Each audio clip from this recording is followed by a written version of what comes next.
Ал айымгы Грецияда болса низамга каршы карар кабыл эткен саясатчы өз денесинде жууап берген. Эгер саясатчы кандайда бир карар кабыл этип, халк зыян көрсө, оны жазалау үчүн денесинде жазалаушы жууап жазууы жазылатыгын ямаса сүргүн этилер эди. Айымгы Грецияда, әсіресе Афина демократиясы дәуірінде саясатчылар халк алдында тиккелей жоапкер болған. Яғни олар тек қана низам шығарып қоймастан, бәлкі бұл низамлар халк мәпіне қызмет етуін де тәминлеген. Сол себепле де низамға қарсы һәм халыққа зиян жеткеретұғын қарарларды қабыл еткен саясатчылар жазасыз қалмаған.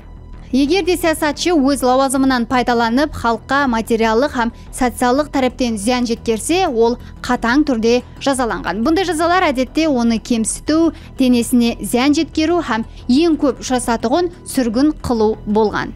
Ең атақлы ұсулардан бірі аскаризм болып, бұнда халық дауысы менен сол инсан 10 жылға шекем қаладан шығарып жіберілген.